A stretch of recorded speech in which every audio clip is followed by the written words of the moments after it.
Yeah, DJ Papa Smurf. FM 98. Let's go ahead and get it started, man. We ain't gonna waste no time today with an introduction or anything like that. Let's go ahead. I got quite a few clips today, um, so let's go ahead and get it started. I found, first of all, this is a throwback.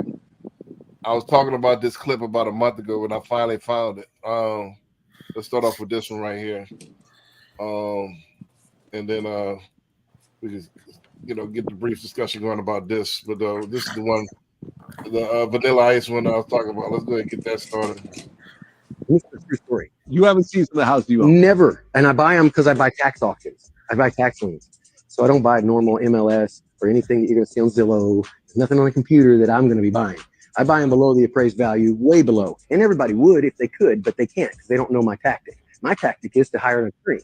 And my attorney goes to the courthouse. He finds out that day what tax liens in the whole county or anywhere I want to buy a home is, and he'll give them to me. You owe me a $5,000 retainer, whether you buy a house or not. I don't care what you do with this information. I woke up and got my coffee and went here and got it for you. Now you do it. And I go on there and I go, oh my God, look at these houses. I don't need to see them. I don't need to drive by them. Don't need to even care. And I own so many houses that I've never seen because all I need to see is what is the appraised value of that house and what am I buying it for? Holy shit, I'm buying it for half of the appraised value. I just made money. You do real estate, you understand that. It's when you buy a house that's worth $1 million and you pay $500,000 for it. That's what I do.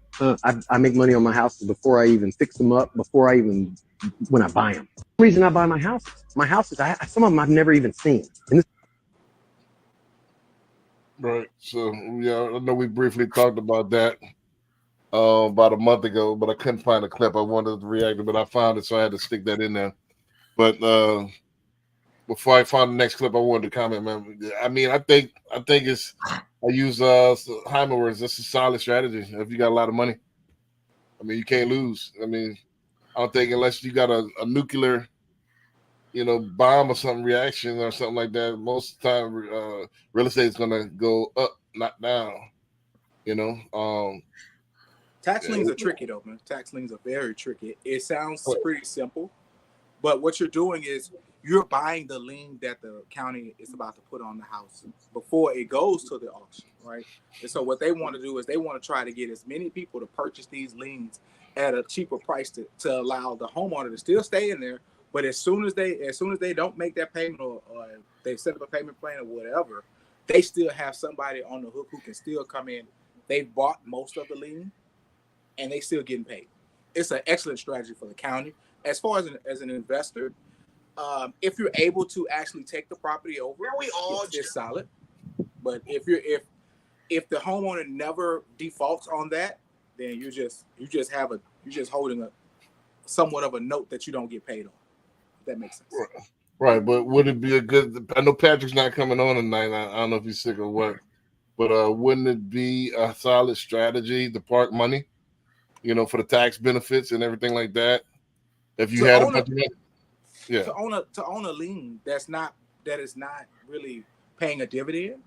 If you got a bunch of money that you just gotta hoping that you can say, well, I wrote this off because I bought this lien that's not doing anything or something like that, there could be a benefit there.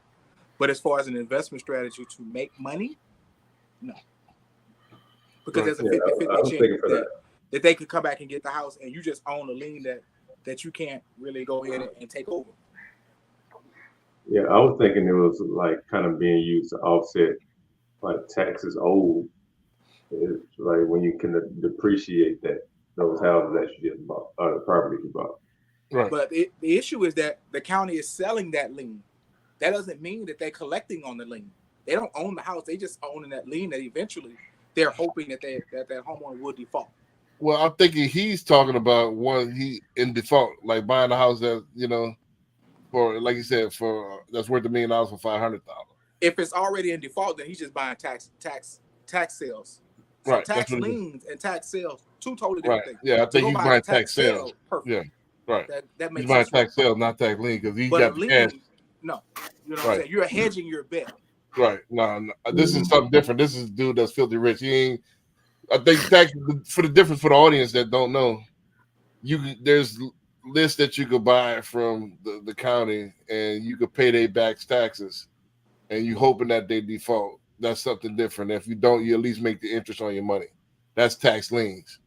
Tax sales is he like you said, he hires a lawyer. Lawyer gets the list from the county, and these are the ones that's that's about to default. And he just buys them without even looking at them. You know, and that's a solid strategy because now he's owned these particular properties for half the value, and you know he already got 50% equity in them, and he ain't did nothing to them yet.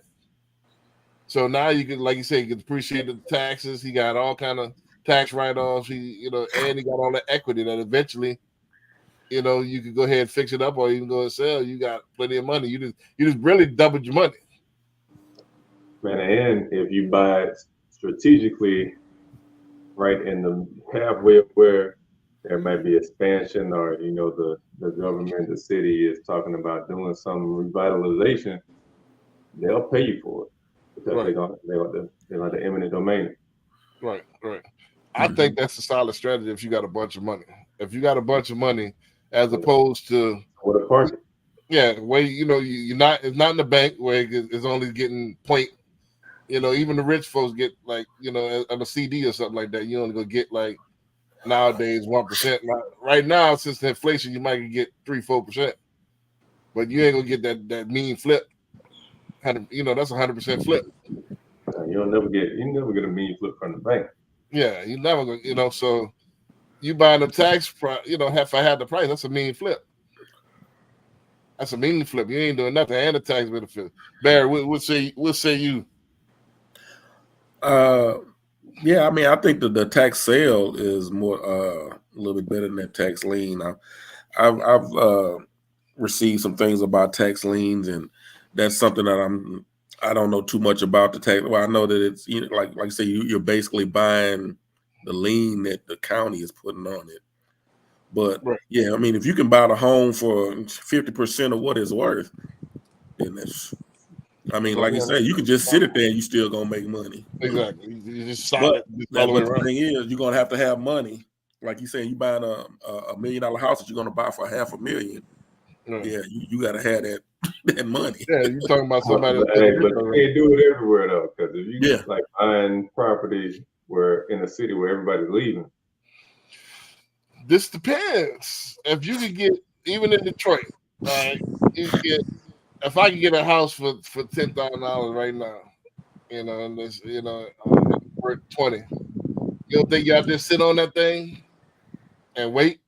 Eventually, it's gonna be a whole lot of eventually. So you're gonna be waiting. Depending on where it is in Detroit, you're gonna be waiting. You're gonna be waiting. The residential market in Detroit, he's right. You still can go buy a house for $10,000 to $20,000 at the tax sales, but you're not gonna sell it. You're just gonna put a housing tenant in it and just let it rock and let it ride. Just let it ride. That's it. That's about it. Because the idea of thinking it's gonna appreciate so much. Now you're not gonna get that much appreciation as you would in any major city, but you do get that beautiful cash flow of for $20,000. You put a Section 8 or a housing tenant there for $1,000. Right. In 2 years, you got your money back. By the third year, you're is it livable at 10K though? Say what? Is it livable at 10K? Yeah, like at 10K, can you even live in the spot like is it happening? I think I had a guy, a friend of mine who's from up that way, who actually owns some stuff up there, and those little houses, what we call shotguns here, 2-bedroom, 1-bath. You know what I'm saying? You're gonna dump probably another 30 back into it. So actually, you're gonna be in $50,000. Yeah, I don't think he's putting nothing into it. He's just buying it and sitting on it. Right, just sitting on it. Yeah, but you can have better uses for $10,000 than just letting it sit on some dirt like that. Right. Because you're still paying taxes. I mean, you find some dirt in a tray, you might be able to just sit on that. Right. But eventually, Detroit, no. I think Detroit eventually gonna come back. You can't do it in every city. Yeah, I think Detroit is one of those that's eventually gonna come back. I think them going to be about to go to Super Bowl, and that's this one spot. Eventually, they're gonna come back. I don't say the same thing about Indiana or something like that, Gary, Indiana or something like that. But I think Detroit one of them cities because it's right next to Canada. That eventually come back. How long is eventually though? It Right. might not be in our lifetime, but that's the point. Yeah, Right. that's the point. Like he I'm got like, enough it's bread. good to be next to Canada, but you need a passport to go over there now. Right, Like back in the day, you could just hit that tunnel. right. So, but either way, I think it's a solid strategy. I think we're getting too much in the weeds, but if it's in a major city, which I think he's probably in California somewhere, you know, and you just buying them. Mm-hmm. Hey, You Yeah, know, you can buy it for in California too. half the appraised Yeah. value. Yeah, you you like you can't say, lose. you No, making you gotta money. do something in California. I'm gonna do a post. I'm gonna do a post in the next couple of days because California and Florida. I don't know if y'all notice how many Florida tags you see in Houston right now, Right, but California and Florida, they got like insurance companies dropping people left and right. right. But we knew that. We knew Yeah, Florida was in they've been trouble coming with from insurance Cali for for a the while. last few years. Yeah, Oh, but now they're doing Florida too. but So now okay, you yeah, got because of all California the and Florida storms. moving to Texas. Heavy. Right. Well, it So gets so Is you the can Cali buy in expensive. situation because of all the California, but storms, then CJ? when you try to flip or build something and somebody got to get homeowners insurance and can't get it, then what you gonna do? I think that's the, you know, just to be honest, I think that's more of the middle class, lower middle class people that's getting squeezed out. I I don't know, just bro. was on the conference call with a realtor that's in Miami, and they selling, you know, $1 million condos and, you know, $5 million condos, and he said he got 14 deals this month. So the rich getting richer. You know, he's like, man, I don't see no slowdown, you know, at all. So Miami ain't Florida though. Yeah, I mean, Miami is in Florida, but you know what I'm saying? Miami is in Florida, but that ain't Florida. Right. So the rich is definitely getting richer. Bitcoin has doubled up within the last couple of years, man. The rich is getting richer. Well, the thing about Florida is that if you're selling those high rises, which and they're building them based on this new code, the hurricane windows, the hurricane resistant steel, the hurricane resistant windows. Yes, an insurance company will insure that because it's up to the latest code for building. But when you're talking about those homes that were built in 1970, 1980, and 1990, they're not touching those. So what your man's is selling, if he's selling condos down there on South Beach that's less than 10 years old, yeah, they moving like crazy. But that's just only a certain percentage of the Florida. But the rest of it is not. If that makes sense. Right. Well, like I said, I'm Yeah, talking about he's selling it's in that quote unquote luxury space that's is rocking and rolling, rocking and grooving. You know what I mean? So let's go ahead and go to the next clip. We're gonna keep these clips moving. Because I got a few of them, quite a few of them that I accumulated. We all just get along. Mortgage lenders out there, why are you charging higher interest rates to Black or Hispanic home buyers? This article is saying in 2022, Black and Hispanic home buyers get interest rates compared to white and Asian home buyers. Here's a tip. If you're Asian, Black, white, Hispanic, or other home buyers, always shop your loan with a bunch of different lenders before you decide to pick a lender. Remember, as a buyer, you have within 45 days to run your credit as much as you want with different lenders to shop. Take your scenario from one lender and take that scenario and talk to a couple of different lenders. The pro tip, if you're looking for a jumbo or an arm, go to the big banks, US Bank, Union Bank, Bank of America, or go to your local credit union. They will be able to find you a great deal. And if you have challenging income or challenging credit, I recommend you go to these mortgage banks. They do everything in-house and they're going to be able to do your deal and find you a good deal. Loan Depot, Guarantee Rate, Movement Mortgage. But if you're W-2, salary or hourly, and you're going with a conventional or government loan, and you're trying to chase the lowest interest rate, the lowest fees, go to a mortgage broker. Those of you who want to compare rates right now, here is the nationwide average mortgage interest rates. Remember, these rates are just a ballpark. Give your lender a call so you can get an accurate quote.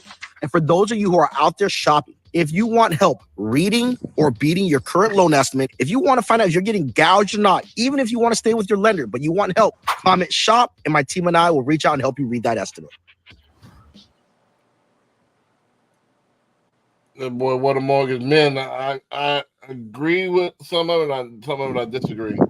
I'll set this off. First, I think for all of the above, go to a broker. I mean, because I have all of the above. I have big banks. I have mortgage shops and I have some retail. I have like CMG. I have used to be Caliber, which is New Res now. All the people that I used to work for, pretty much I got they wholesale, and their wholesale is better than the retail.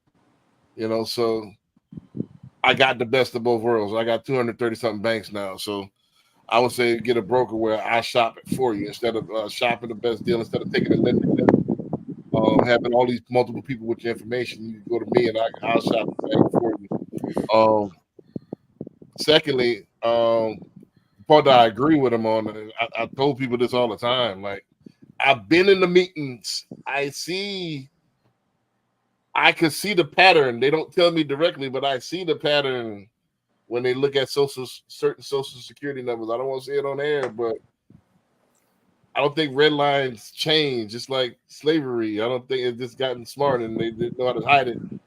Staring, we had a situation. CJ and I were staring. It's still alive and kicking. You know, they hadn't changed anything. They just got smarter with it.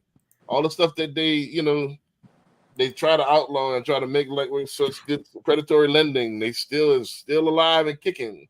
Just changed the name, rebranded it, so everything is still going. And we still. I mean, if you look at it, Navy Federal just got jammed up. Right, Fargo getting caught. Right. So we had a situation just last week. I mean, you could Ray Charles could see that they're gouging you.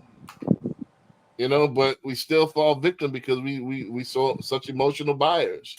You know, we don't logically think, and I'll put a greater good. And then we don't put our foot down. We don't band together. It's nothing gonna be done because we got what's had the most impact? Me slapping somebody like this or coming like this and striking somebody.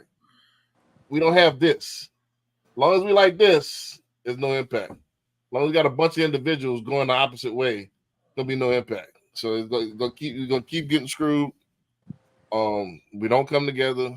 There's no trust. What CJ and I got in the business for, a lot of times when we try to help our own, it's the opposite reaction. Like it's the old cliche. When you see a drowning man drowning, you throw him a life preserver and you kick the life preserver away, thinking that's a something to harm you. How long can I go before I say, all right, well, give me my life preserver. I'm gonna go try to help somebody else that want my help. You know, so you kick the life preserver away. What do you want me to do? People gonna keep gouging you, man. And I've been in the meetings. I'm gonna say this straight up. A lot of these people that y'all chasing, because y'all make y'all feel good, because they're beautiful and they don't want your business. You know, they tolerate your business because they need to pay that payment. But for the most part, they don't give a damn about you. And if they can get over on you, they will.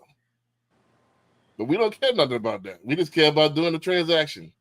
It's stupid. I'm gonna say it straight up. And people like that, man, you just can't help. Y'all, people, they got to at some time be principle over profit. At some point in our lifetime, we're gonna have to take a stand. Are we still gonna continue to be the laughing stock? We're gonna have to think long term, man. Is we gonna do this for the greater good? Or are we gonna just try to survive transaction? Every transaction counts. Every snap of the ball, every swing of the bat, all this count. You think it don't count? It does. So we're gonna keep being the laughing stock, or we're gonna start putting on our big boy britches, the big girl britches, and start really playing the game how it's supposed to, and try to compete as on a global sense. So we're gonna keep being where we've been. We're gonna keep getting bent over, and let's keep it all the way 100. Let's keep it all the way. I talked to some of my friends that's high up. I mean, on the social economic totem pole, and they asked me about, you know. I mean, I just got to tell them, like, we just asleep at the wheel, you know. We just asleep, you know. I don't get it, but it is what it is. We change. They said, I think it was Shaka Zulu. Wasn't it Shaka Zulu said, how do you catch a monkey? You know, you give him a shiny object and a distraction. You know what I'm saying? And you can walk up on the monkey. Mm-hmm. You know what I mean? What is, they take a shiny object, you throw it in the hole, and then you walk away. And the shiny, the monkey, curiosity, he gonna try to grab it, and the hole is too small for him to pull his fist out.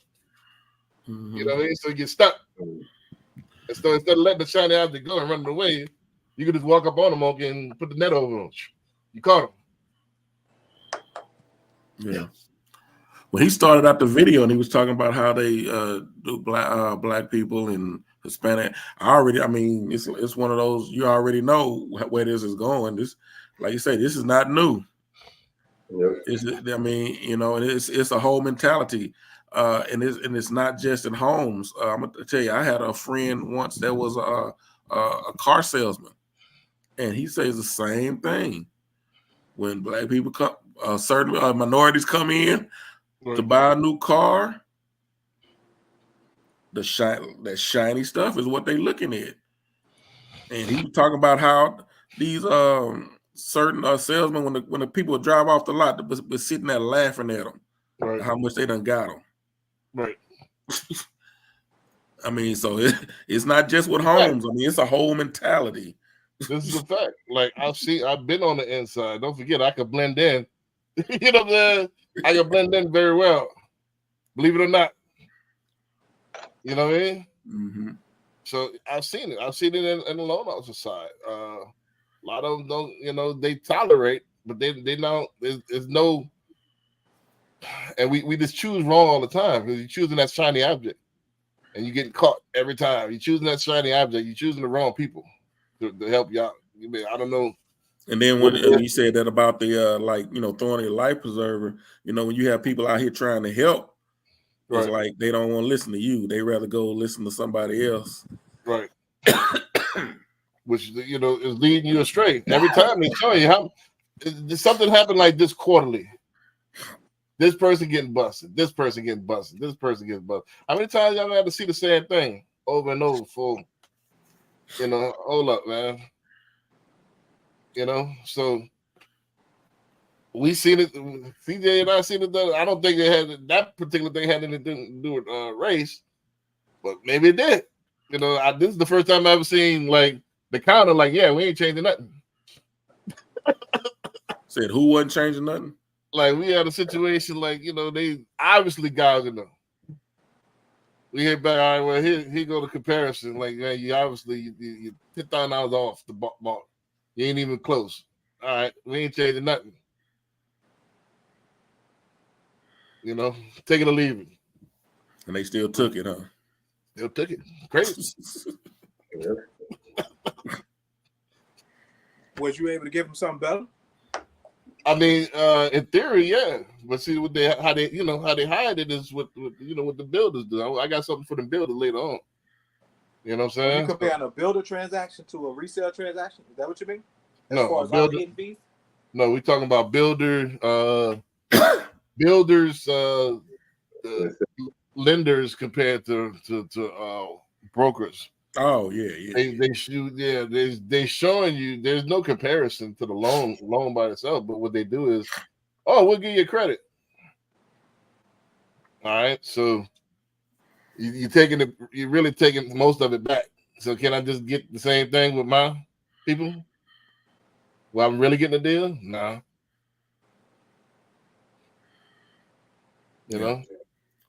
So well, I mean, a lot of that they get. Well, that's another conversation. But those builders, I mean, they getting them on, not coming out of their pocket. Right. Well, if that deal might be better, but if I go over to A, I ain't got to come out $20,000. But you still yeah, do. but your deal might be better, but I got to pay you $30,000. You want to come out on the front end.